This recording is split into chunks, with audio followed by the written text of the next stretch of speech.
Hello and welcome to day 6 of Lifebook's 30-day challenge. So happy to have you here with me today as we continue our exploration of the intellectual category, which we began yesterday.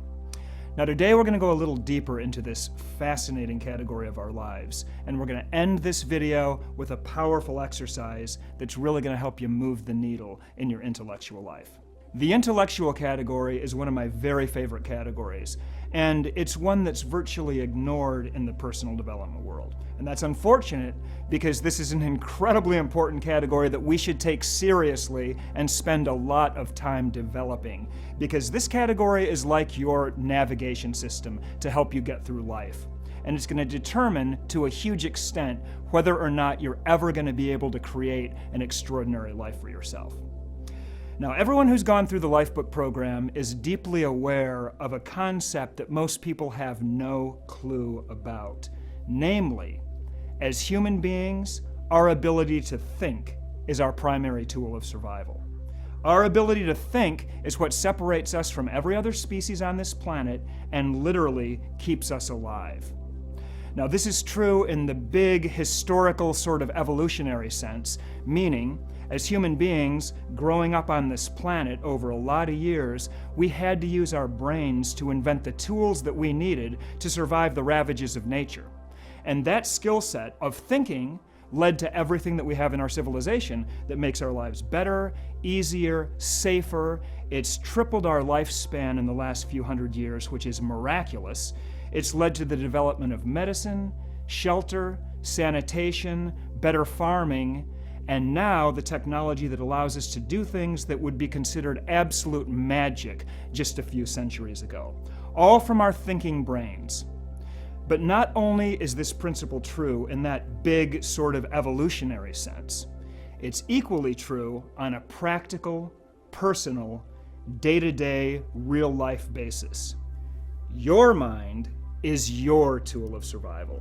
And that's not an abstract concept, that's a concrete fact. Last year, Missy and I were on a Lifebook trip, a safari in South Africa's amazing Kruger National Park. We were with our kids and a wonderful group of Lifebook members. And Kruger Park is one of the only parks in Africa, I think it is actually the only park in Africa, that tourists can drive through in their own car without a guide. Well, we were reading the papers over there, and there was a lady there last year, and she came across a group of lion cubs in the bush. So she starts taking pictures, from her car window, but she couldn't get the angle that she wanted for her photograph, so she got out of the car and walked into the bush and literally picked up these 3 little lion cubs and lined them up so she could take a better picture of them. Now, can you guess what happened next? The mother lion charged out of the bush and killed her. Moral to the story, if you don't use your brain properly, you will die. You have the opportunity to do something ridiculously stupid every single day. From crossing the street without looking, to ruining one of your relationships by not thinking, to damaging your health and fitness by behaving poorly, to any other unconscious or semi-conscious action that's going to mess up your life or even end your life in some extreme cases like the one I just told you about. I think of some of the stupid stuff that I've done in my life, especially in my younger years, and I thank my lucky stars that I got a second, third, fourth, fifth, sixth chance. I'm sure we can all relate to that. Now, on the other hand, using your brain correctly, that is the key to creating and enjoying the extraordinary life that you really want to be living. Ayn Rand said, "Every man is free to rise as far as he's willing or able. But the degree to which he thinks will determine the degree to which he'll rise." Thinking, it's the foundation of achieving your extraordinary life. The life you get is going to be a result of the choices you make and the actions you take. And every action you take, good or bad, every choice you make, positive or negative, every accomplishment you experience, every setback, every mistake is preceded by a thought.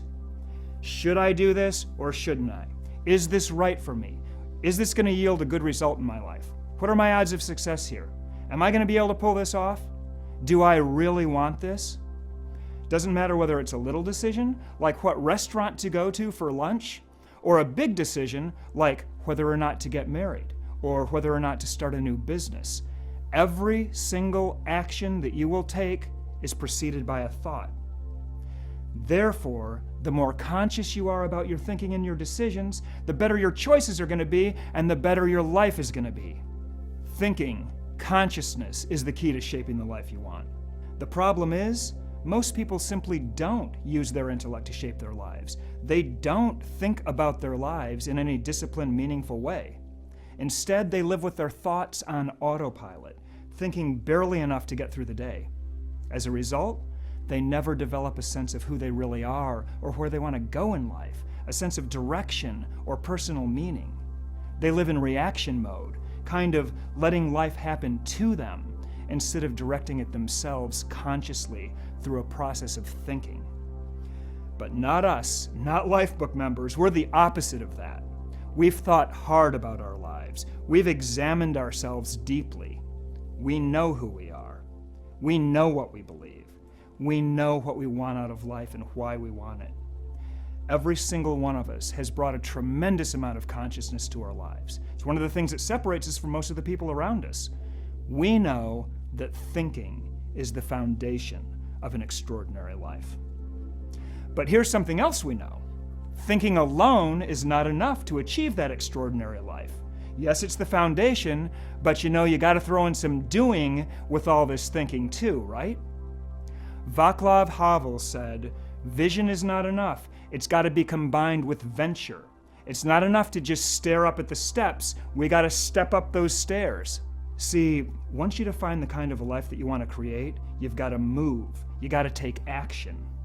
And frankly, this is one of the biggest problems I see in the personal development world. There are so many teachers and gurus and programs and seminars and books out there that promise success without effort, without the effort of thinking or doing. It's the miracle diets out there, the get-rich-quick schemes, all the magic pills. Remember when the law of attraction was the flavor of the month? That was for a long time in personal development.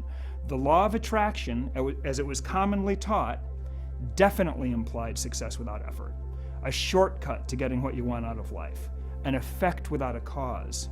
And that is very appealing to people who want to escape the burden of thinking and the burden of doing, which is why it blew up. People want something for nothing.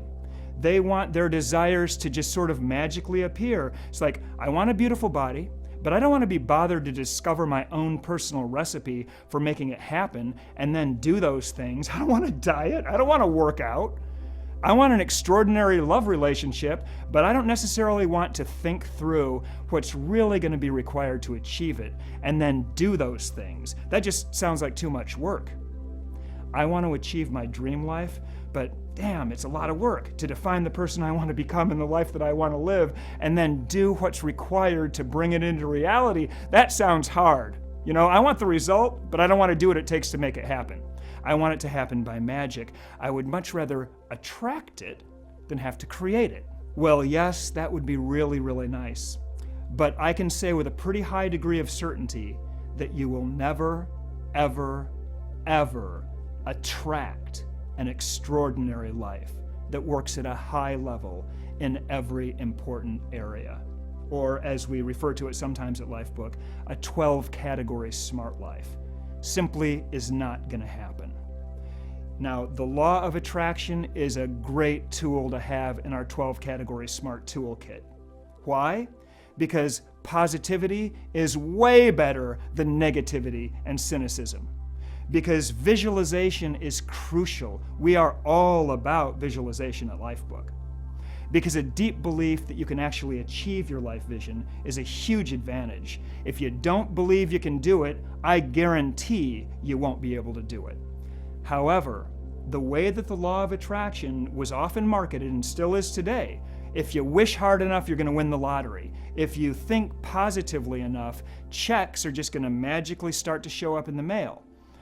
Well, if that's going to be your primary personal development strategy to build an extraordinary life, well, it better not be, because that's just silly. Ever heard the phrase, God helps those who help themselves? If you want an amazing life, don't you think the universe might require some effort on your part? I mean, you can either sit around waiting for the universe to do all the work, wishing and hoping and waiting to effortlessly attract stuff, or you can get off your butt and roll up your sleeves, figure out what you want and what you need to do to get it, and then start doing it and make yourself awesome.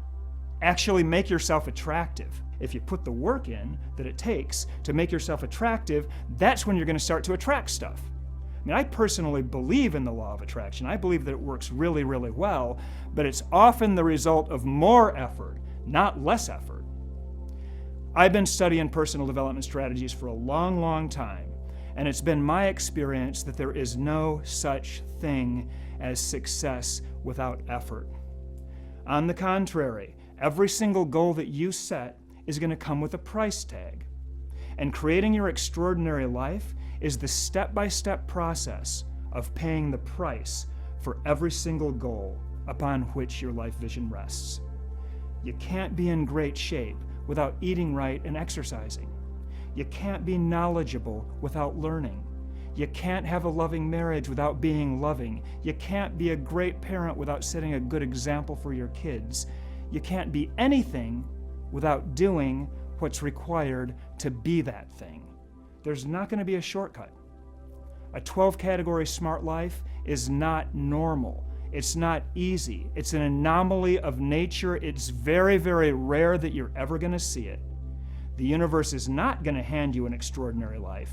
But here's the good news. You are absolutely capable of assembling it, brick by brick, through conscious action, by thinking and by doing. You don't need a magic pill. You don't need a guru. You need to stand on your own 2 feet and trust your own judgment and your own intelligence. You need to use your awesome brain that you've been given to think about what you want and think about what will be required to achieve it, and become the primary intellectual driving force behind every goal that you have, every vision in your life, every single desire that you want, and then go out there and create it. Which brings us to our intellectual exercise for today. Today's exercise is about using your powerful mind to get what you want out of life. It's a simple 3-part exercise: think, plan, do. Now, this little sequence is literally the master skill of success. So it's going to be fun to start playing around with it right now. First, we want you to think about something that you want in your life. It can be anything you really want, but we suggest you choose something that you're in control of achieving, as opposed to something that's in the hands of others, and also something that's relatively easy. We just want to get our feet wet here and get used to this process. So, for example, I want to lose 5 pounds in the next 2 weeks. That's a great goal because it's 100% up to you. Whereas I'd like to get a 25% raise at my job over the next 2 weeks.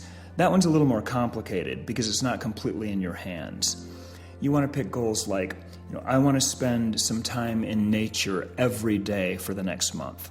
Or I want to read 1 good book a month for the next quarter. Something like that you can actually achieve that you're in charge of. Now, once you have an idea of what you really want, go ahead and write it down in your journal, and that's your goal. Next, create a strategy for achieving it. So, for example, if you've written down a health and fitness goal, underneath it, write down everything that you're going to need to do in order to make it happen. Maybe you need to go out there and do some research and learn a little bit more about nutrition. Maybe you've got to clear your schedule somehow to clear the time so that you can start to exercise. Or maybe you need to hire a personal trainer. Whatever it is that you need to do to accomplish that goal, create a strategy around it and write it down.